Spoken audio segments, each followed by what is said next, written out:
Hey Bookaholics, and welcome back to another video. Today I am bringing you another 5 standalone reviews.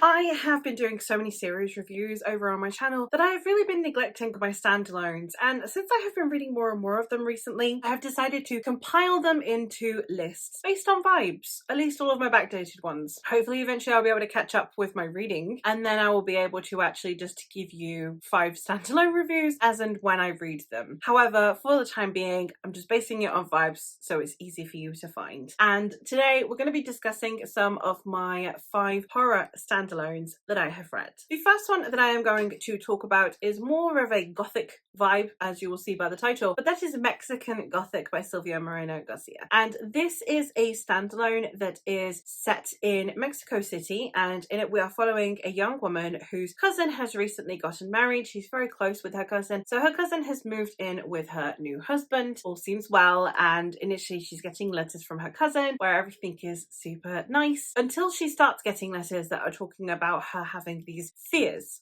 And therefore, eventually, the letters become so concerning that our main character goes to visit her cousin in her new home. However, when she gets there, everyone seems to be acting as though everything is normal, but everything is very much not normal. We have a haunted house vibe along with a Gothic vibe. However, it is done in a Silvia Moreno Garcia way where everything is slightly different to your usual tropes within the genre. She plays with genres so well, and I just think that it was a really interesting take on the different tropes and expectations that you would have of a Gothic haunted house story. For me, Mexican Gothic is a really well written story. I ended up giving it 4 stars. I think that it was a fun time, that it was really atmospheric. I did struggle to engage a little bit with the characters at times. I do really wish that they had a little bit more to them, especially the background characters. It did feel kind of a little bit like a one-man show, with the protagonist and everyone in the background feeling very much background. I didn't feel like there were any secondary characters. Normally within a narrative you obviously have your protagonist and then your secondary characters and then you have your background characters. I didn't feel like there was that step of secondary characters where they are fleshed out enough but are still,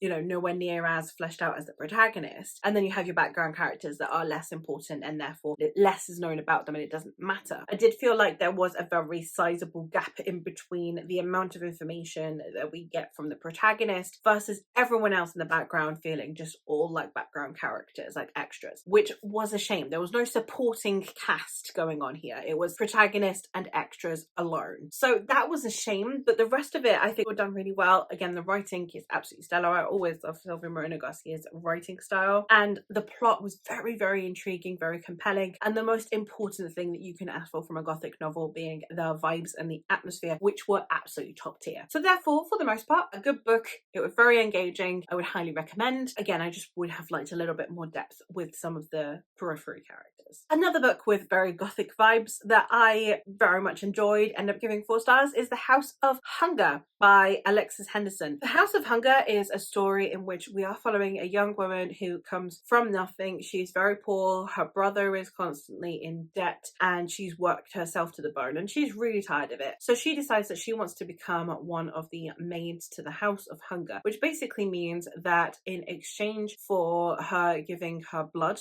to sustain these people who have a disease that requires them to consume human blood, she will live a life of luxury. And she has decided that that is what she wants to be her fate. However, obviously there is more to it than it seems, and it begins to unravel as she starts to question where her predecessors have gone. This is one that, for me, I loved the beginning, and then there was just a dip in the middle where I was like, can something happen? And then the ending really picked up again, and I had a really good time with it. I'm not sure how I feel about the ending. The ending was interesting. I think that if we hadn't had that dip in the middle, I would have really loved the ending because we'd have gone boom and would have got there. But because we spent so long, what felt like so long, waiting to get there, I would have wanted a more cataclysmic kind of ending. But it was still a really good time. Again, Alexis Henderson's writing style was really compelling. It was very atmospheric, very spooky, very creepy. It also had this kind of like dark feeling to it. Everything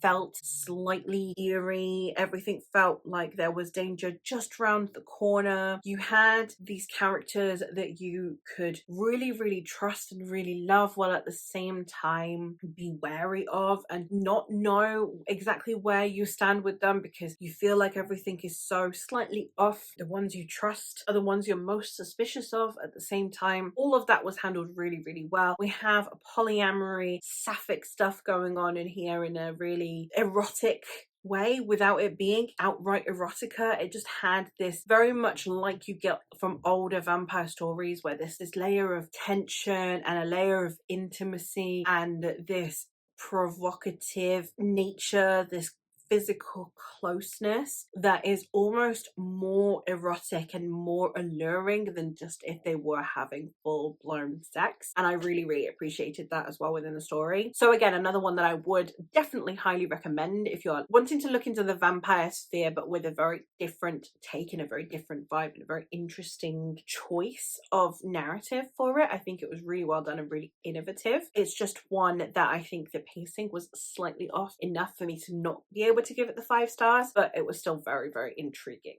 The next one that I have is another one that I ended up giving 4 stars, and that is a self-published book, and this is Fault by Lumen Reese. Lumen Reese is an author who I'm always super happy to be reading. I really love her work, and even though she sometimes makes some grammatical choices within her books that I don't necessarily find my personal preference, I always just really love reading her books. They always feel really compulsively readable, and I just absolutely adore the way she plays with the genre, the way that she will take on the genre in a fresh light. So in this one, we are following a mother, and basically we have had this big, massive cataclysmic thing happen in California, where we had this monster appear and it sunk half of California and started eating anyone in its path, and also therefore any of the bodies that sunk to the sea are likely to have also been consumed by this creature, and lots of people were also drowning, and it was just a horrific time. This mother was away on a business trip, and therefore her daughters are amongst the deceased in California. So she is tackling survivor's guilt. She is also tackling her hatred towards the woman that she left in charge of her daughters. All of this rage has manifested in her deciding that she wants to go and try and retrieve her daughters' bodies so that she can bury them and get closure. Enter the only person who is willing to actually go out to sea, knowing that this monster is out there, and help her in her search for her children. Now, this is a story that it does contain romance. It's one of those that contains romance, doesn't help you overcome trauma. It just brings this level of closeness between these characters as they are both trying to deal with what they're trying to deal with, which I thought was really well handled. But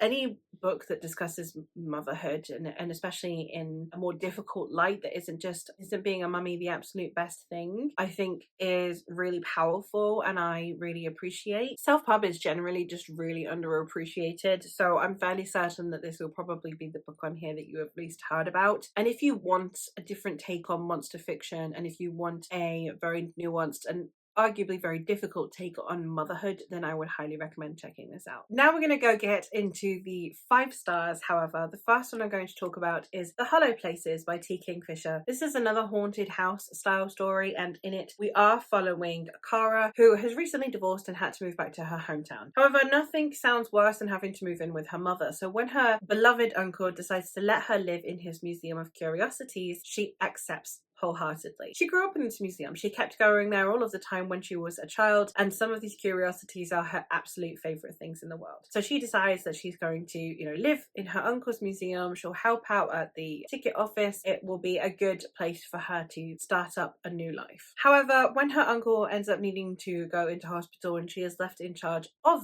the museum, one of the customers seemingly knocks a hole in the wall. When she sees this hole, she sees that beyond it is something that should not exist. So her and her friend Simon decide to go through the hole in the wall and see what's beyond there. I'm not going to tell you any more about it than that, because I think the less you know, the better. But it is definitely the kind of story that going in blind absolutely enhances the experience. Now, Cara and Simon as protagonists are absolutely hilarious. I love the layer of humor that there was to this. As someone who normally is only just trying to get into horror, the absolute hilarity of this book combined with the fact that we have these really, really unsettling, very, very creepy scenes, these things that make you feel very uncomfortable, and it has this sometimes body horror element to it, and the sound effects, even the sound effects that I described, are really gross just thinking back on it now. So it just combines all of the unsettling creepiness that comes with horror with laugh out loud humor in such a meticulously perfect way. This has solidified the fact that I know I need to read everything T. Kingfisher has written, because this was amazing. This is probably one of my favorite horrors out there. 5 stars from me. I buddy read this with my friend Eleanor, who I'll leave linked down below, and I had an amazing time with it, and I'd highly recommend you check it out if you're looking for a different take on horror, especially eldritch horror. And the last one that I have for you for this video is Sorrowland by River Solomon. This one is a survivalist horror in which we are following a young woman who has decided to flee her cult-like living, where you live in Blessed Acres, which is a compound that is solely for Black people, and it is how they have isolated themselves from white culture. Within here, we are discussing a young woman who has decided if she's going to have her children because she's pregnant, that she is not going to have them within this cult. So she has instead fled to the forest, which is deemed incredibly dangerous, and it is unknown exactly what lurks within it. And the line that is on the back of here, I absolutely love as a tagline, because it says, "Another girl might have heeded the warnings to leave the woods, but Vern preferred the obvious malevolence to the covert violence beyond the trees." It's so beautifully written. River Solomon has one of the most beautiful writing styles I've ever encountered. This is the second of their works that I have read, but this is one that just the way it is told is so eerily and uncomfortably beautiful, tackling so many themes of race and misogyny and alienation. Story of reckoning, a visceral and arresting work of Gothic fiction that confronts the tangled history of racism, marginalization, and the Black body in the most compelling way. So many themes and discussions around gender, around identity, around personhood, all while on this incredibly uncomfortable and eerie backdrop, trying to make the parallels between the discomfort of the forest and everything that is within, and the discomfort of the society and social constructs that people are living. And it was just one of the most incredible stories I've ever had the pleasure of reading, and I think that it is rather underhyped in my opinion, and more people should be reading this. And there you have it. Those are some of the horror books that I have to review today. I hope that you have gotten a recommendation from here. Let me know your thoughts on some of these books, and let me know if you've read any of them or if you intend on picking any of them up. But that is all for me for today, so thank you ever so much for watching, and I'll hopefully catch you in another one soon. Bye!